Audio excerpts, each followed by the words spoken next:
Mic check. 1 2 1 2. Let me get the settings together. Make sure I'm good to go. If I'm coming in all right, Naamawa, my good beloved sister, can you put a 7 in the chat? On y'all, my good sister. Shalom, shalom. Shabbat shalom. Can somebody put a 7 in the chat if I'm coming in clear? The house of El Kanai, my family down there in Jacksonville. Shalom to y'all. All praises, all praises. Shalak, shalom. Shalom, good brother. Good, good. I'm coming in all right. All praises. Good.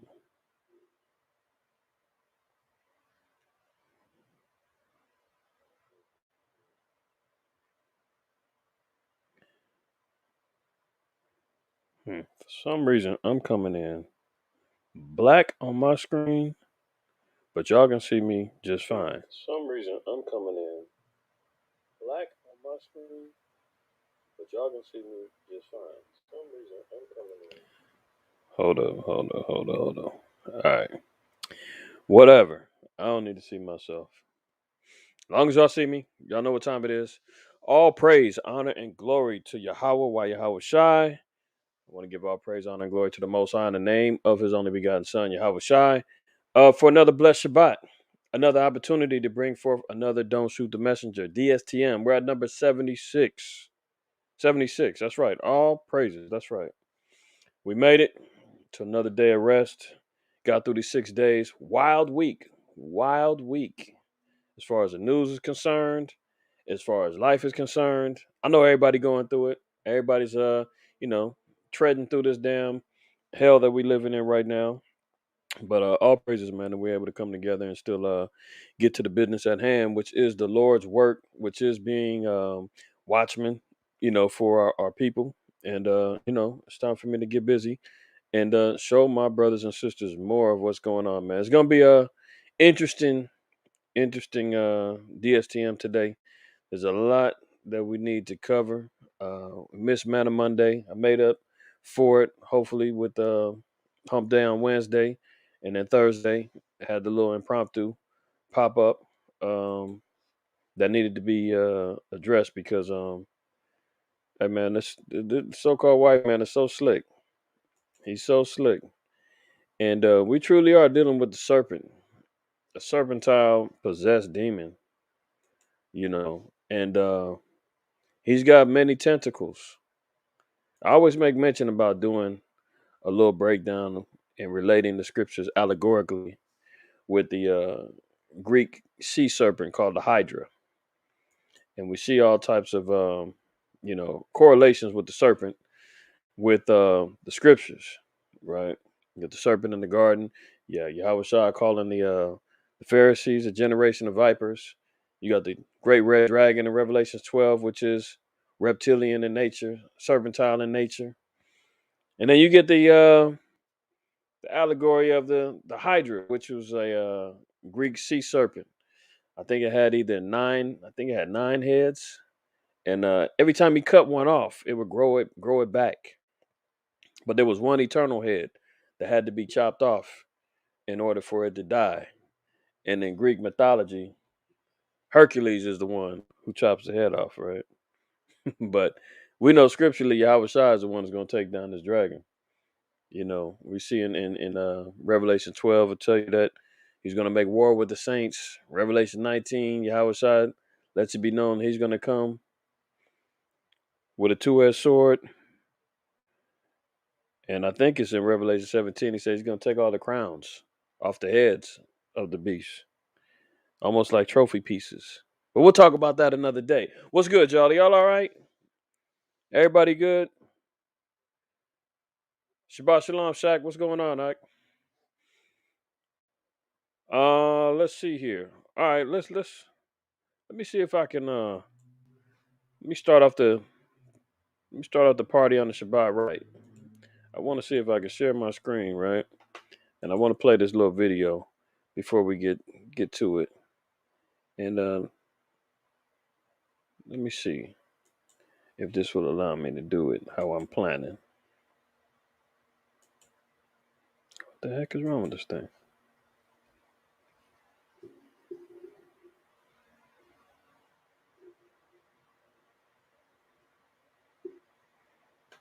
Hold on. This thing is wilding up. It ain't sharing.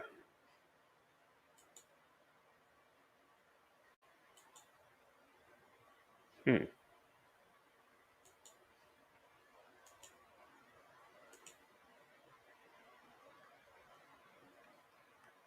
Let me try this one more time. This damn thing is tripping. Okay, hold up.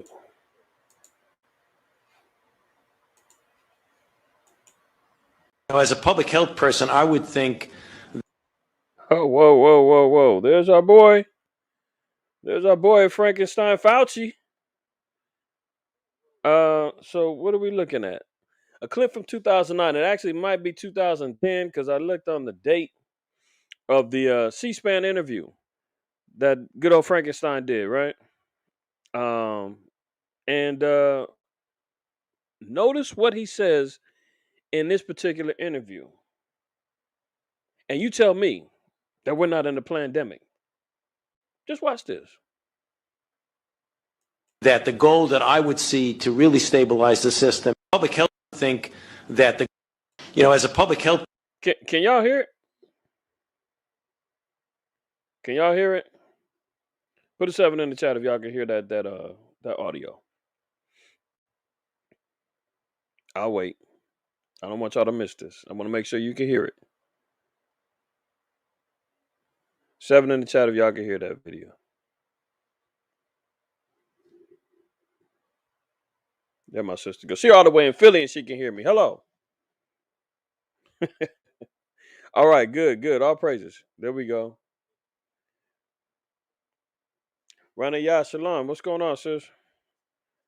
Hopefully you and the family's doing well. All right, we good to go. Now let's look at this creature, man. Look at this dude. Hold on. And listen to what he says. Person, I would think that the goal. Here we go. As a public health person, I would think that the goal that I would see to really stabilize the system and therefore make it less of a crisis issue when you get to have a pandemic flu, which we know will again occur as was predicted, even though they're rare events, they do occur. He said, which we know will happen, that they're quote unquote predicting, trying to make themselves sound as if they're prophets, when actually they're destructive demons, man, who's actually doing the damage, creating the damage, promoting the damage. 2009. Is to get as many people vaccinated as possible. And events they do occur. Whoa. Y'all heard that? They know another pandemic is going to happen. They know that it's going to be influenza based. And the way that you're going to be able to control everything is that you got to get everybody poked. Hold on. Or make it less of a crisis issue when you get to have a pandemic flu, which we know will again occur as was predicted, even though they're rare events, they do occur, is to get as many people vaccinated as possible. And what we foresee in the future is that influenza vaccine will be something that is essentially a routine vaccination for everyone. And if we then transition that into the... For who?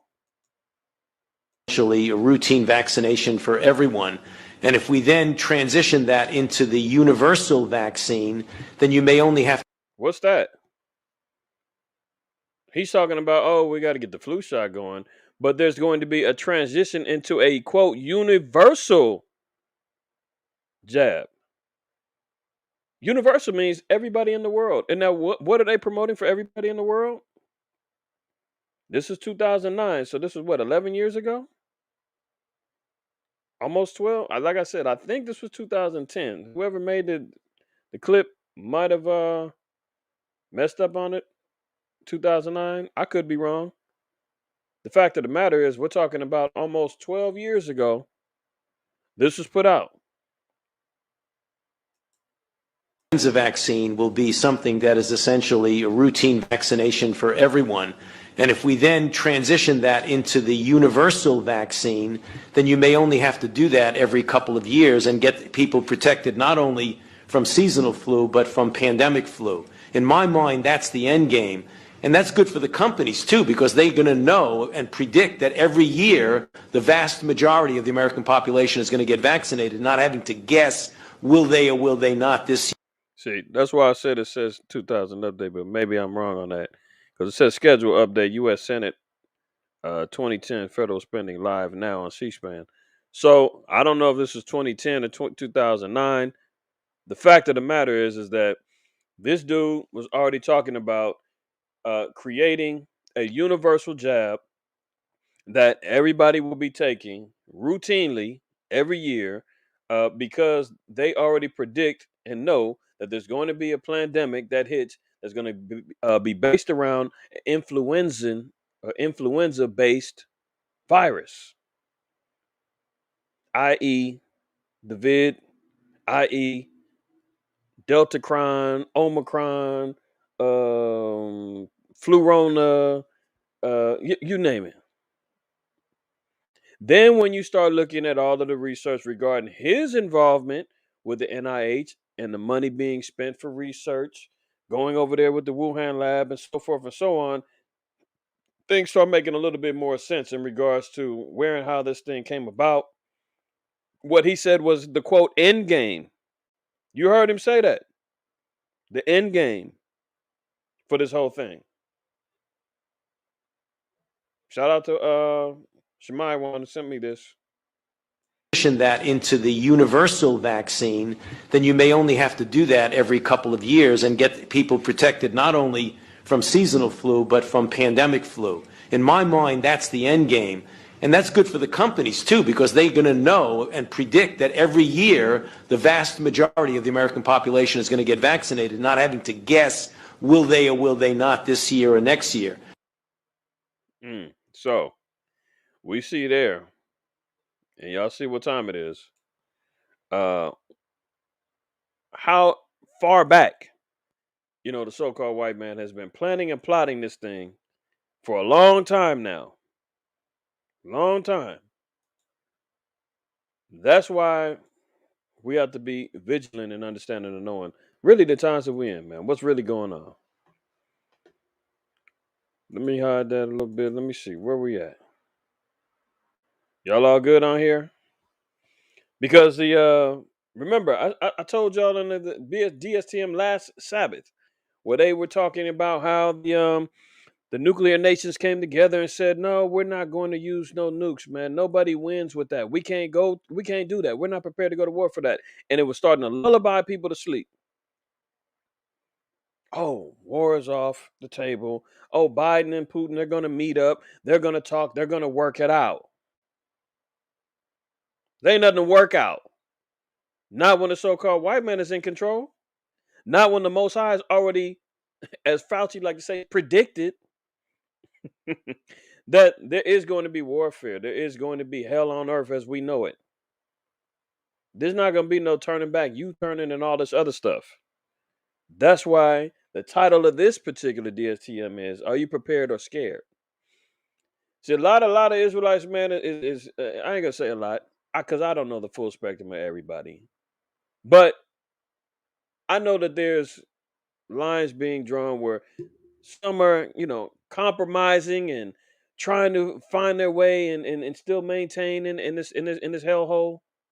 You got some who are burying their heads in the sand like ostriches and don't want to, they just want to believe and know that we're Israel and pray that we're saved and don't do no work, don't do nothing to earn your stripes, to earn your crown. You don't want to do nothing. You want to sit back. You got those. Then you got the other ones who's going hard in the paint, putting in their work. I mean, it's a whole spectrum. Doctrines flying all over the place. But the problem is that so-called white man has got his hands in so many pots that he's trying to bring. But all the pots lead to the same damn witch's brew. You got the economy he's working on crashing. You've got the food he's working on continually destroying.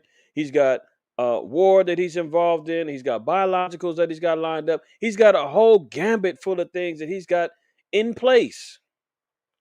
That's why I said it's like a hydra. You expose one, you chop one off. Guess what? Another head's going to grow back because he's still got more plans in effect. It's not one route that he's taking to get this whole thing set up. So they put out there, oh, we're not discussing nukes anymore. And like I said last week, that doesn't mean they ain't talking about war. It's just about who's prepared to set the first blow. And then as the war continues going on, one of these heathen nations is going to push the panic button and say, you know what? The hell with it. Launch a nuke. But we'll see.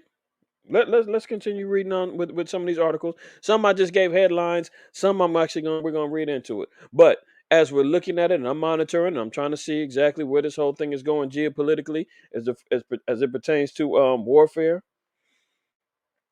So now the U.S. is warning what's happening with Russia, their relationship after the discussion and the talk that Putin and slow Biden had. U.S. warns that Russia is sounding drumbeats of war against the Ukraine as crisis talks end with no breakthrough. So they had their discussion over the weekend. They had their discussion earlier in the week, made no progress. Russia's not backing down. War is still on the table. And we're still seeing that preparations for end times still need to be made, y'all. Still need to be made. Look, Russia won't rule out military deployment to Cuba and Venezuela. So now they're even talking about moving into more of a situational Cold War where now, by proxy, they've got relationships. Remember, I said lines are being drawn. Didn't we just see Nicaragua hand over the Taiwanese embassy to China? As they said, hey, this rightfully belongs to China. We're choosing China to help build us up. Now Russia says they still got relationships since back in the 60s with the communist governments over there, that they still have relationships with Cuba and Venezuela. Remember that, the Bay of Pigs and all the other stuff? Maybe some of y'all don't know that history. No problem. But know that Cuba, Venezuela, these are all countries that America has turned their backs on and has no relationship with anymore. If y'all seen the last DSTM, and I made mention to go watch that documentary, South of the Border by Oliver Stone. Before I go on, let me know if I'm blowing hot air, man. It's going in one ear and not the other. Be honest. If you took the time to watch that documentary, put a 7 in the chat. Let me see if I'm wasting my time. I'm waiting. I'm watching. I'm looking. I'm giving y'all crumbs on the ground, man. Y'all can eat. Keep following. Keep watching. I told y'all last weekend, and I've made mention of this for the last. I first brought that documentary onto the table. Shit, man, 6-7 years ago. And matter of fact, when we was at the old congregation, I played it for brothers in one of the soldiers classes. Okay, all right. 3 of y'all out of I don't know how many. Don't let me go back and check the views. You know, I don't get too many views, but it is what it is. Let me find out y'all ain't over here watching these dang things. But y'all see what it was. Namor Hanya Aladad, all praises. The rest of y'all. Okay, UZL. All right. All praises. So if y'all seen that, you see how America and the IMF be working with the Latin nations, right? And how they institute their own puppet leadership. They they bear down on these nations through loans, high interest rate loans. They fund uh, the rebels when they want to create insurrections and they want to do coups. America does it. Monica, get on your job. What's up with you? You got to watch it. You got to watch. It ain't but it's less than an hour and a half. Very good information to let you know how Esau be moving and how he still colonizes. You know, we focus in on the colonization of South Central America, you know, through the the Spanish Inquisitions and the conquistadors or whatnot. But Esau still is maintaining relationship and rulership of colonization just by other means. He's using money. He's using guerrilla warfare. I mean, on that, I don't want to get off on a tangent, but on that documentary, man, it lets you know Ecuador had not had one of its own people as a president until I think 2010, where they got an indigenous cat to finally be the president. All the rest was all Spaniards and Edomites, man. Imported rulership, man. All the way down Argentina, all of them. And then the one cat who did stand up, one of the cats who stood up, um, Cesar Hugo Chavez. There you go. That's right. You took the words right out of my mouth. Says this cat. That's right, Hugo Chavez. This cat right here. Let me see if I can get him up.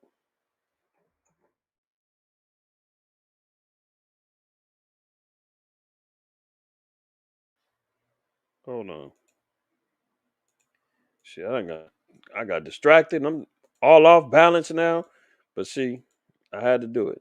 This guy right here, his brother, Hugo Chavez. That's right. When after George Bush had a speech, he went down there speaking down in Venezuela, and he said, it smelled like sulfur was here. He said the devil was here, talking about George Bush and the so-called white man. He was the one that stood up and said, "Hey, you know what? We don't want no more money, no more loans from Esau. We're going to be independent. I'm going to put this, I'm going to throw the country on my back, and we're going to rule without your intervention." Esau didn't like that, so what they do? They put all kind of sanctions on them. That's why you see, man, an oil-rich country like Venezuela. If y'all seen the DSTM I did a couple weeks ago, and we went over the gas prices. Gas is like 11 cents a gallon in Venezuela because the sanctions is laid out on them. They can't do nothing with it. That whole country is completely collapsed because Esau told everybody else, "Don't nobody mess with Venezuela. They're up, they're blacklisted." They said they're going to survive on their own. Well, let's see. Well, guess what? Russia says, "Oh, that could be a chess move for me. I'll go over there and I'll send them help. I'll intervene. I'll make sure that they can trust in me." Problem is it's all Esau. That's why we say it don't matter if you're Russian, German, French, American, Scandinavian, German. They all Esau. See how they corner the market? And the Venezuelan people and the presidents over there saying, "Oh, the Russians is there to help us." Still the damn devil. So nonetheless, Russia has the ability to set up shop in Venezuela and Cuba, which what makes them closer to be able to strike America because they can set up military bases and military deployments in these areas, and America can't do nothing about it. See, Russia can already hit Alaska from where they're at. Now they're moving in closer. Now they're not ruling out putting military deployments in Cuba and Venezuela. That's only going to make them closer. Oh yeah, no, Amawat, that's right.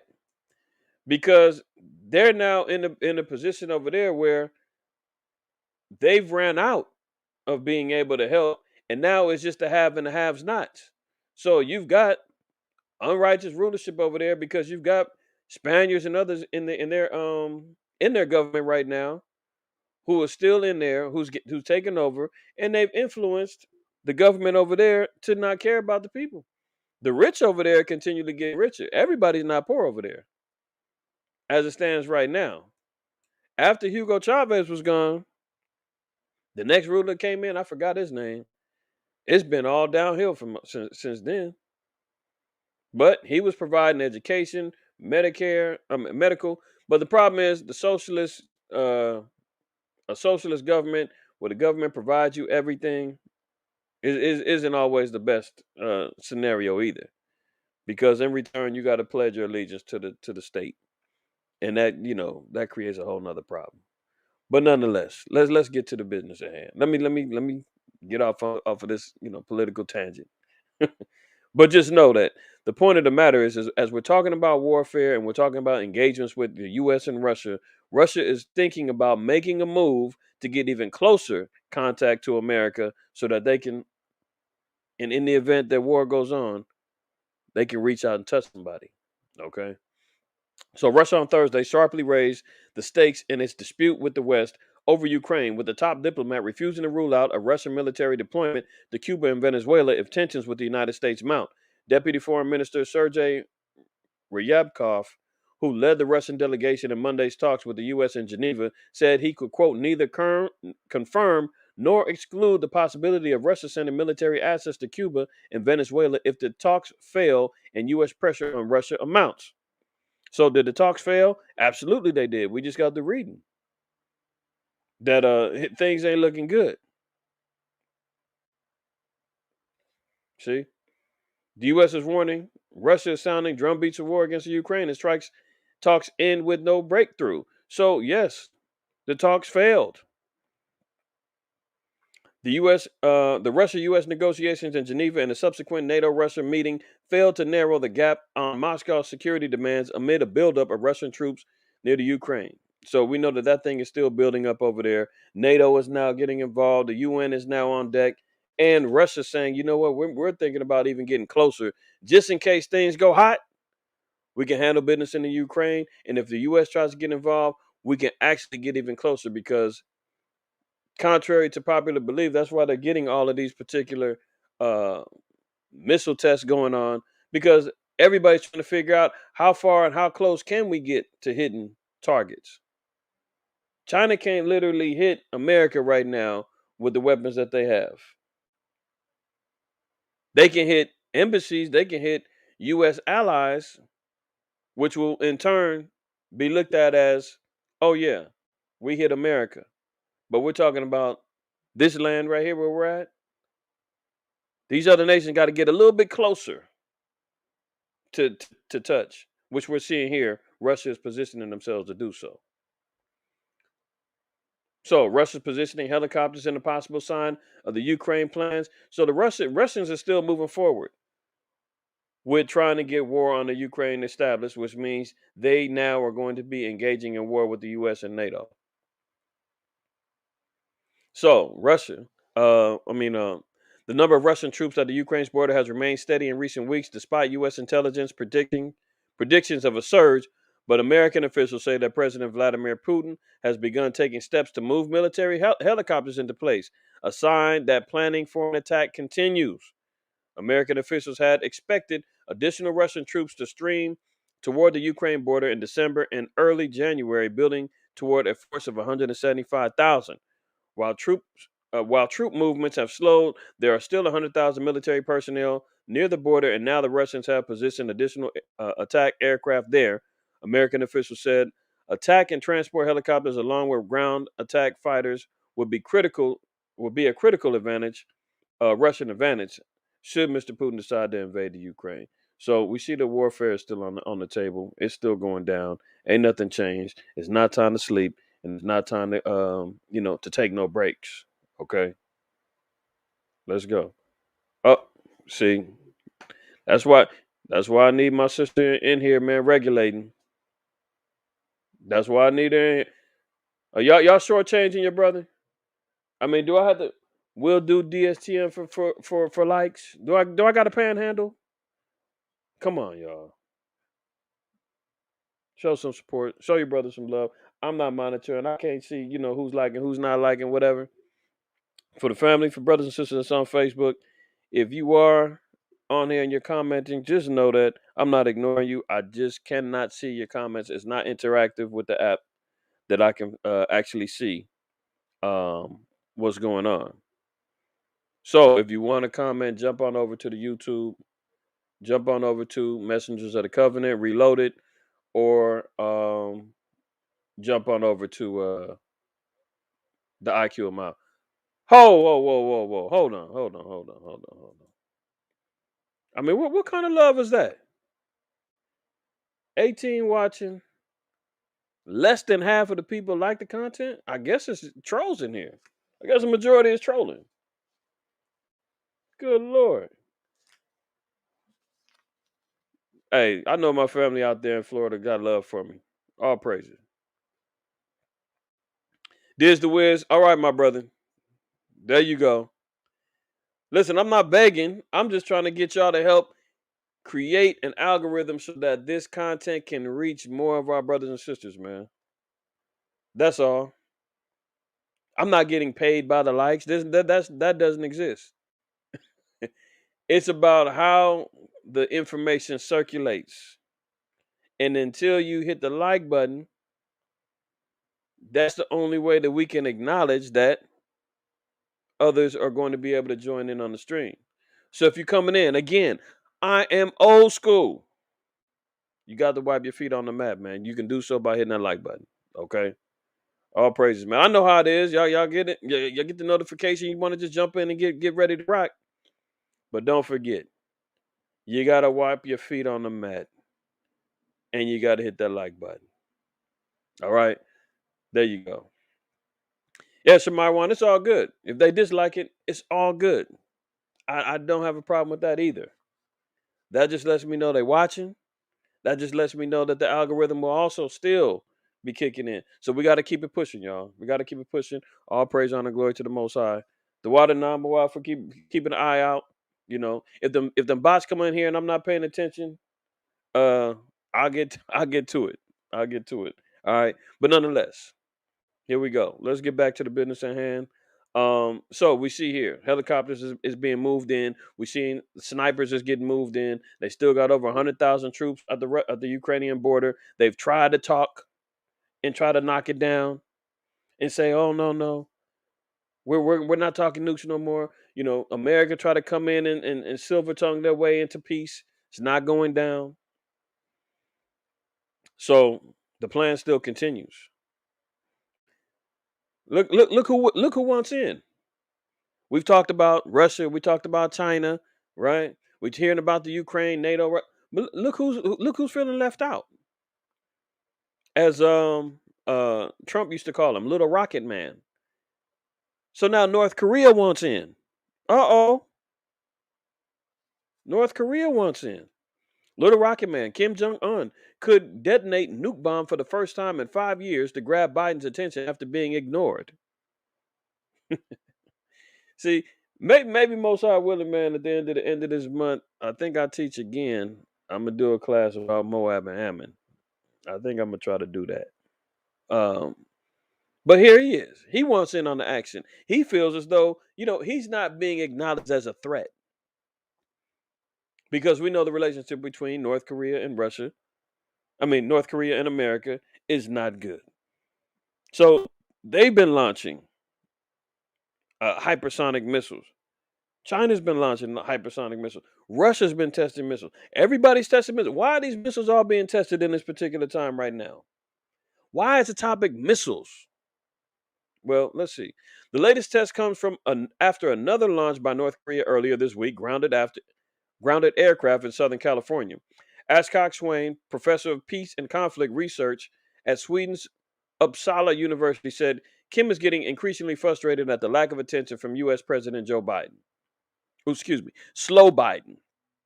He warned the trigger happy tyrant could soon go for another nuclear test 5 years after North Korea conducted by far its largest and most terrifying nuke test to date. Nuke test.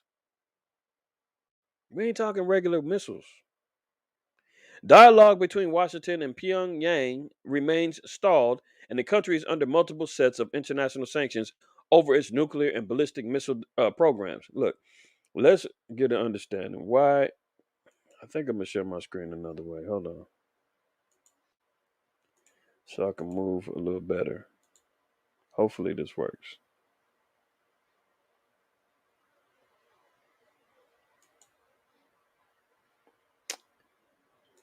Why is it important for us to realize? Let's go to Psalms.